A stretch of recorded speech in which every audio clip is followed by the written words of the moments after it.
ஐஸ்வர்யாவின் முகத்தில் கரியை பூசி ஈஸ்வரிதான் தமிழ் செல்வி மற்றும் சேதுவை சேர்த்து வைக்கிறாள். ஆமாம் நண்பர்களே, சீரியலின் எபிசோடு தற்போது மிகவும் பரபரப்பாக மாறியுள்ளது.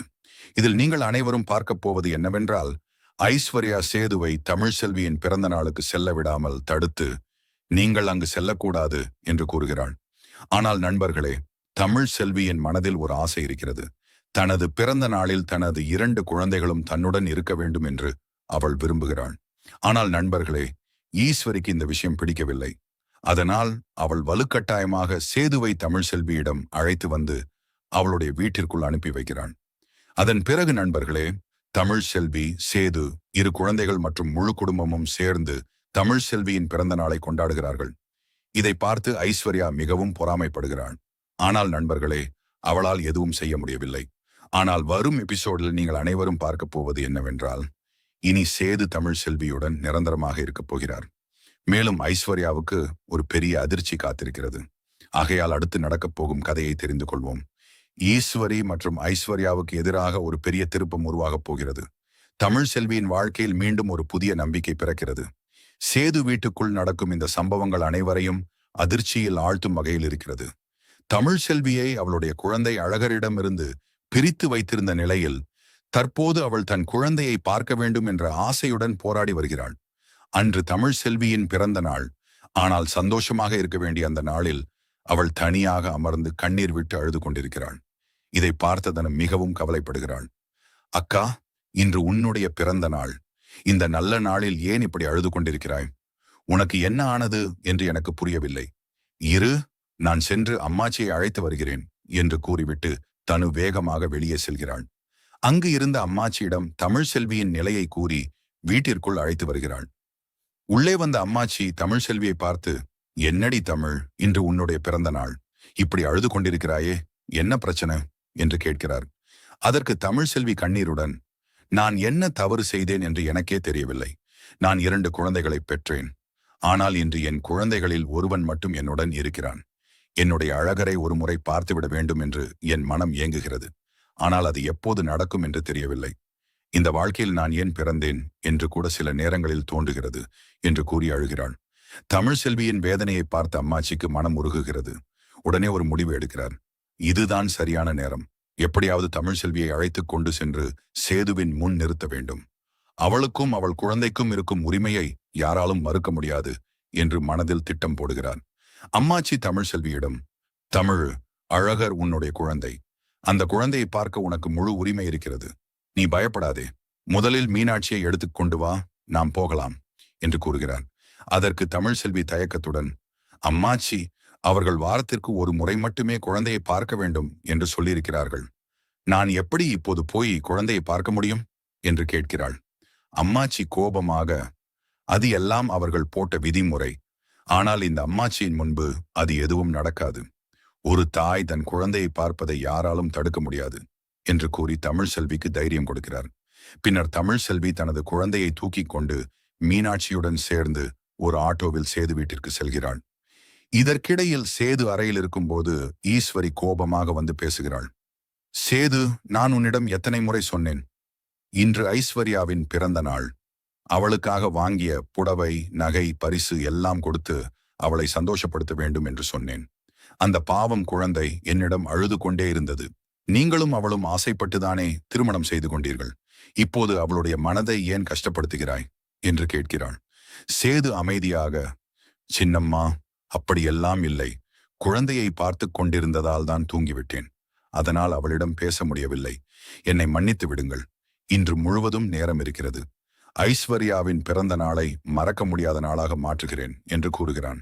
பிறகு சேது தனது நண்பர் மூலம் அலங்கார ஏற்பாடுகளை செய்து ஐஸ்வர்யாவின் பிறந்த நாளை பிரம்மாண்டமாக கொண்டாட திட்டமிடுகிறான். அதை பார்த்த ஐஸ்வர்யா மிகவும் மகிழ்ச்சி அடைகிறாள். ஆண்டி, ரொம்ப நன்றி. சேது மாமா எனக்காக இவ்வளவு செய்வார் என்று நான் நினைக்கவே இல்லை. இந்த அலங்காரம் எல்லாம் பார்க்கும்போது எனக்கு மிகவும் சந்தோஷமாக இருக்கிறது என்று கூறுகிறாள். அப்போது சேது வந்து, ஐஸ்வர்யா, என்னை மன்னித்து விடு. நேற்று குழந்தையை பார்த்து கொண்டிருந்ததால் உன்னிடம் பேச முடியவில்லை. உனக்காக வாங்கி வைத்திருந்த இந்த புடவையையும் கொடுக்க முடியவில்லை. இதை அணிந்து கொண்டு சீக்கிரம் வா, கேக் வெட்டலாம் என்று கூறுகிறான். ஐஸ்வர்யா மிகவும் சந்தோஷமாக புடவையை எடுத்துக்கொண்டு அறைக்குள் செல்கிறாள். அதே நேரத்தில் தமிழ்செல்வி வந்த விஷயம் வீட்டில் இருப்பவர்களுக்கு தெரிய வருகிறது. அம்மாச்சி, வசந்தி மற்றும் அனைவரும் வீட்டின் முன் நிற்கிறார்கள். வசந்தி பயந்து, இப்படி வந்தால் பெரிய பிரச்சனை ஆகிவிடும், நாம் இங்கிருந்து கிளம்பி விடலாம் என்று கூறுகிறாள். அதற்கு அம்மாச்சி கோபமாக, அவள் யார் தெரியுமா? அந்த குழந்தையை பெற்ற தாய். தன் குழந்தையை பார்க்க அவளுக்கு உரிமை இருக்கிறது. இன்னும் கொஞ்ச நேரத்தில் இந்த வீட்டில் இருப்பவர்கள் அனைவரும் வெளியே வந்து குழந்தையை காட்ட வேண்டும் என்று உறுதியாக கூறுகிறார். இந்த சத்தம் கேட்டு ஈஸ்வரி மற்றும் சித்ரா வெளியே வருகின்றனர். ஈஸ்வரி தமிழ்செல்வியை பார்த்து, இப்போது எதற்காக இங்கே வந்தாய்? இந்த குடும்பம் வேண்டாம் என்று சொல்லி நீயே வெளியே சென்றாய். இப்போது எந்த முகத்துடன் குழந்தையை பார்க்க வந்திருக்கிறாய் என்று கேலி செய்கிறாள். அதற்கு தமிழ்செல்வி அமைதியாக, நான் இந்த வீட்டிற்குள் வர வேண்டும் என்று வரவில்லை. எனக்கு தேவை என் குழந்தை அழகர் மட்டும். இன்று என் பிறந்த நாள். என் குழந்தையை ஒருமுறை பார்க்க வேண்டும்.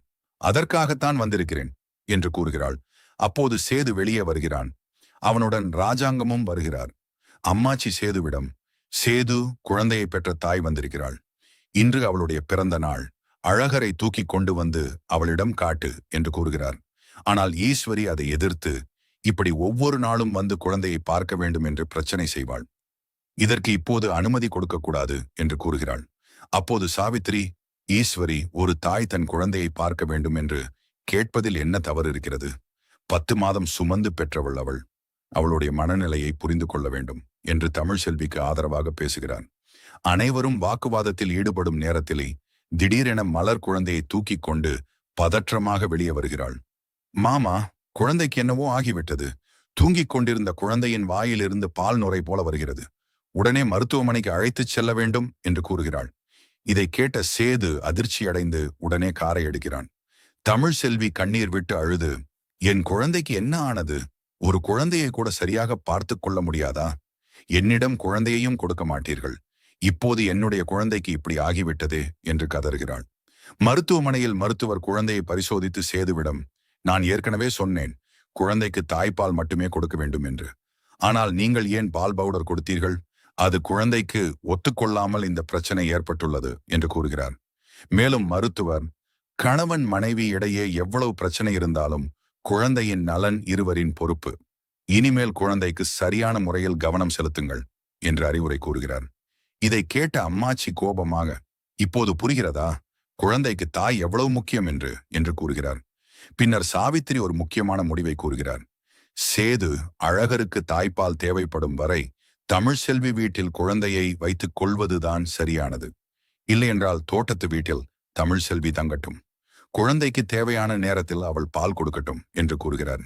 அம்மாச்சியும் அதற்கு சம்மதித்து, தமிழ்செல்வி ராஜாங்கம் வீட்டுக்குள் வரவேண்டாம் என்று நினைத்தால் பரவாயில்லை. ஆனால் தன் குழந்தைக்காக தோட்டத்து வீட்டில் இருப்பதில் தவறில்லை என்று கூறுகிறார்.